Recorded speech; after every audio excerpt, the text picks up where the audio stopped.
કોઈ એવા પ્રોજેક્ટ પર કામ ચાલી રહ્યું છે જેમ કે કોઈ નવરાત્રી હોય, બીકોઝ અમે ખાસા ટાઈમથી તમને નવરાત્રી ફૂલ ટાઈમ નવરાત્રી કરતા હમણાં નથી જોયા, અને કોઈ એવું ફંક્શન કે ભાઈ પ્રાઇવેટ ઇવેન્ટ્સ માટેની preparation, what is going on?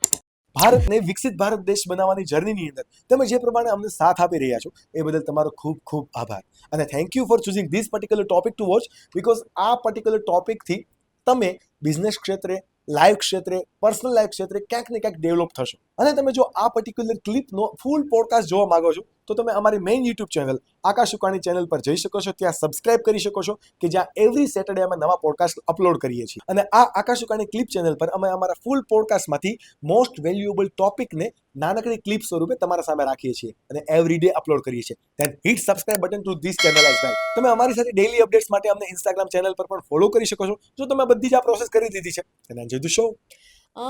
હું અત્યારે મોસ્ટલી કન્સેપ્ચ્યુઅલ શો પર કામ કરી રહી છું, અને મને વધારે હવે એમાં રસ જાગ્યો છે, કારણ કે હવે એક શાંત દિમાગ છે મારું અને એ વસ્તુ કરવી ગમે છે. તમે જોયું હશે તો રિસેન્ટલી અમે લોકો ભગવદ્ ગીતા સાથે લઈને કે એના વૃંદાવનના કીર્તનોને લઈને અમે એક સુરતમાં એ શો કર્યો, અને એટલો અદ્ભુત શો હતો.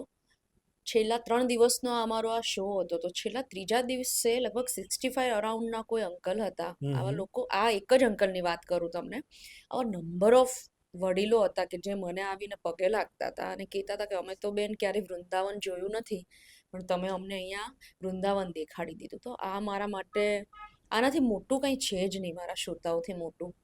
તો આવા બધા એક્સપિરિયન્સ મને કન્સેપ્ચ્યુઅલ શોમાં થયા છે. મેં કોન્સર્ટ પણ કર્યા છે ગવર્મેન્ટ્સના, પ્લસ બીજા કોઈ યુનિવર્સિટીઝમાં આવા બધા કોન્સર્ટ કર્યા છે. તો મને એમાં વધારે મજા આવતી હતી, બિકોઝ મારે જે પરફોર્મ કરવું એ હું કરી શકતી હતી, અને એનું ઓડિયન્સ જે હોય છે ને એ બહુ મેન્ટલી પ્રિપેર્ડ હોય કે આજે આ બેનને સાંભળવાના છે અને આજે કોન્સર્ટ લેવલનો કાર્યક્રમ છે. તો એમાં હું બધું જ, મારું સૂફી છે, ગુજરાતી ફોક છે, ભજનો છે, કીર્તનો, ધૂનો છે, બોલિવૂડ છે, કંઈ પણ ગાઈ શકતી હતી. ગુજરાતી લોકસંગીત, સુગમ સંગીત, બધું જ.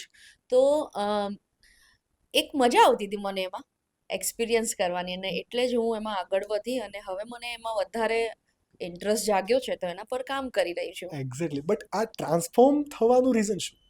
ટ્રાન્સફોર્મ થવાનું રીઝન એ જ હતું કે ડાયરામાં અત્યારનો ક્રેઝ અલગ છે. બે વસ્તુ છે, કાં તમારે ટ્રેન્ડમાં સેટ થવું પડે અથવા તો તમારે નવો ટ્રેન્ડ ઊભો કરવો પડે. આ બેમાંથી અત્યારે મારું માઇન્ડ એકમાં કામ નહોતું કરતું. ક્યાં? ડાયરામાં? યસ, ડાયરામાં. તો મેં એવું વિચાર્યું કે, એટલે કરું જ છું, ડાયરા તો એક અલગ જ જગ્યા પર છે મારા દિલમાં, મારા જીવનમાં, મારા દિમાગમાં એક અલગ જગ્યા પર છે. એના માટે મારા જીવનમાં ડાયરા માટેના કોઈ રૂલ્સ રેગ્યુલેશન નથી. એ બસ લોકોને આનંદ આવે. આનંદ આવે. પણ મેં જે સમયે કામ કર્યું છે એ એક અલગ સમય હતો, અત્યારનો સમય અલગ છે. તમે જોશો તો મેં નોટિસ કર્યું છે પર્સનલી કે અત્યારે 10 થી 15 લોકગીતો ફેમસ છે, 8 થી 10 ભજનો ફેમસ છે, દેટ્સ ઇટ. અને મેં જ્યારે પરફોર્મ કર્યું છે, જે સમયે ડાયરા કર્યા છે, તો કદાચ 1 લાખ માણસ બેઠું હોય કે 1.5 લાખ માણસ બેઠું હોય, તમે કોઈ અનનોન ભજન બી ગાઈ શકો, અનનોન લોકગીત પણ ગાઈ શકો, અને લોકો શબ્દોને ને સુરોને માણતા. એટલે એ સમય એક અલગ હતો, અત્યારનો ક્રેઝ અલગ છે. હું એમ નથી કહેતી કે ખરાબ છે, કારણ કે સમય પરિવર્તનનું કામ કરવાનું છે, એટલે એ થશે અને કરશે, ને એ સરસ જ છે. નવા લોકો, બહુ છોકરાઓ અને છોકરીઓ બહુ સરસ કામ કરી રહી છે. પણ પર્સનલી મારે જે આપવું હતું હું નહોતી આપી શકતી, અથવા તો મારી રીતથી હું કામ નહોતી કરી શકી, એટલે હું અત્યારે કરું છું, પણ બહુ રેર ઓફ ધ રેર, કે જ્યાં મને એમ થાય કે અહીંયા હું મારી ગાયકી બતાવી શકીશ, કે મારું પરફોર્મન્સ પૂરેપૂરું આપી શકીશ, મારા શ્રોતાઓને મજા કરાવી શકીશ, તો જ હું અત્યારે ડાયરા કરું છું. બાકી આરામ.